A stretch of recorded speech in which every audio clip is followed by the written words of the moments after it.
क्या आप जानते हैं वृंदावन में श्री बांके बिहारी मंदिर में श्री कृष्ण की मूर्ति के सामने बार बार पर्दा क्यों किया जाता है? ऐसा माना जाता है कि भगवान अपने भक्तों की भक्ति से प्रसन्न होकर कई बार उनके साथ ही चल देते हैं।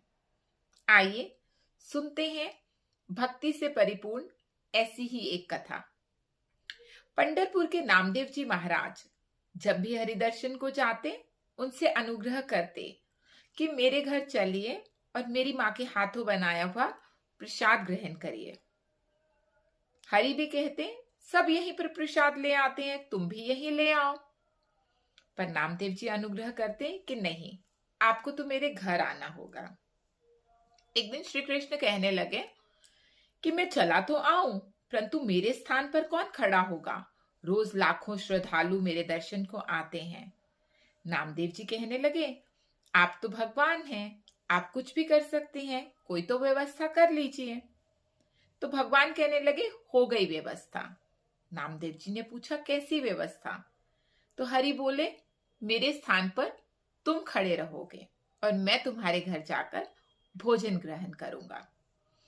अब नामदेव जी विचलित हो गए, परंतु हरि ने बोला आज शयन आरती के समय तुम मेरी मूर्ति के पीछे छुपे रहना। तो ऐसा ही हुआ।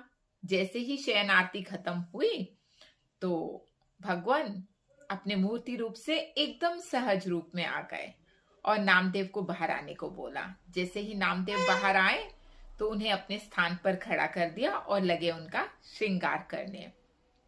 अपनी पगड़ी उतार के उनके सर पर रखी, अपने आभूषण पहनाए, कहीं से थोड़ा सा काजल लाकर उन्हें काला भी कर दिया जैसा उनका खुद का रंग था, और कहने लगे कुछ बातों का तुम्हें नामदेव ध्यान रखना होगा। नामदेव कहने लगे किन बातों का? तो हरि बोले सुबह सुबह ये पंडित आएंगे और तुम्हें ठंडे ठंडे पानी से नहलाएंगे, पर तुम्हें कांपना नहीं है। जैसे ही तुम कांपोगे इन्हें पता चल जाएगा कि तुम कृष्ण नहीं हो।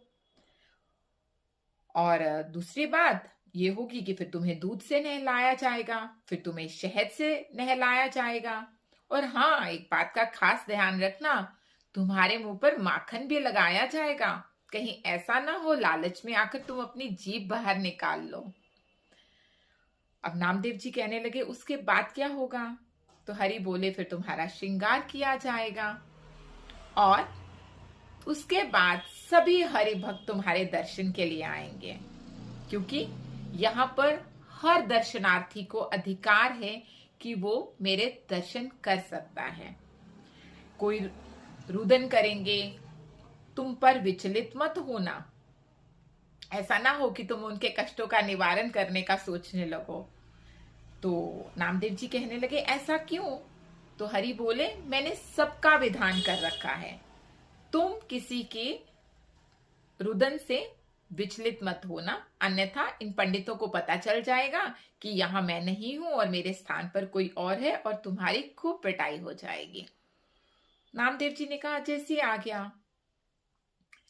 और वहां से श्री कृष्ण चल दिए। अब वो कहाँ जा पहुंचे?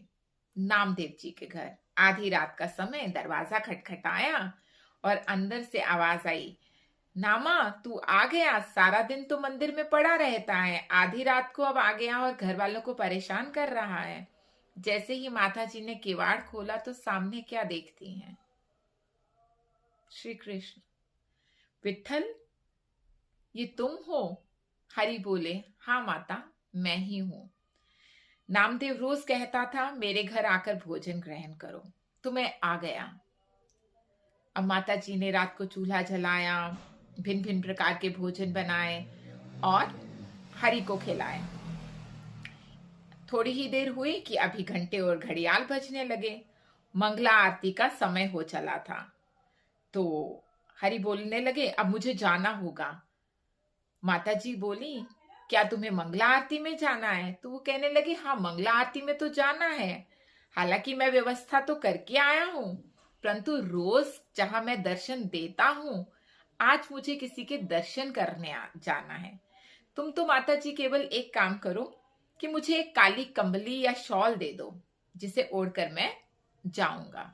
माता जी ने वैसा ही किया, एक काली शॉल दे दी, सारे आभूषण अपने उतारे श्री कृष्ण जी और माता जी को दे दी और वो काली कंबली ओढ़कर चल पड़े ताकि कोई उन्हें पहचाने ना। जैसे ही मंदिर की ओर गए तो देखा लाखों श्रद्धालुओं की भीड़ लगी हुई है। वो भी सोचने लगे आज तो मैं नामदेव के दर्शन करूंगा। जैसे ही हरि गर्भगृह में पहुंचे, नामदेव जी को पता चल गया कि भगवान आ गए हैं। अब नामदेव जी डर गए कि कहीं ऐसा ना हो कि जैसे सब भक्त, सब श्रद्धालु मेरे चरणों में प्रणाम कर रहे हैं, हरि भी कहीं मेरे चरणों में प्रणाम ना कर दें। परंतु वैसा ही हुआ। जब हरि नामदेव जी के सामने पहुंचे तो उनके चरणों में नतमस्तक हो गए। नामदेव जी की आंखों से अश्रुधारा बहने लगी और कहने लगे आंखों ही आंखों में, हरि ये क्या लीला है, ऐसा क्यों कर रहे हो, मुझे क्यों पाप का भागी बना रहे हो। हरि बोले पाप का भागी तुम नहीं बनोगे। हरि कहने लगे बहुत अच्छे लग रहे हो तुम मेरे स्थान पर खड़े हुए, मैं धन्य हुआ तुम्हारे दर्शन करके। अब तो नामदेव जी और परेशान हो गए और आंखों से अश्रुधारा झरझर बहने लगी। अब श्री कृष्ण को कुछ मस्ती सूझी। वो कहने लगे नामदेव मैं तुम्हें चूटी काट लूं। तो नामदेव जी उनसे अनुग्रह करने लगे ऐसा मत करिएगा, सबको पता चल जाएगा कि आपके स्थान पर मैं यहाँ खड़ा हूं, और अगर मैं किसी से ये कहूंगा कि आपने मुझे अपने स्थान पर खड़ा किया है तो कोई भी मानेगा नहीं, सब मुझे पागल कहेंगे। ऐसा है श्री कृष्ण का प्यार, ऐसा है श्री कृष्ण का प्रेम। जब वो किसी से प्रेम करते हैं ना तो वो अपने स्थान पर अपने भक्त को खड़ा कर देते हैं, अपना स्थान तक छोड़ के अपने भक्त को वो स्थान दे देते हैं। और यही है रास। हम जो सुनते हैं ना रास करना, नाच गाना, वो रास नहीं है, ये है रास। जब प्रभु हरि स्वयं सहज हो जाते हैं आपके साथ, अपने भक्तों के साथ, इसे कहा जाता है रास।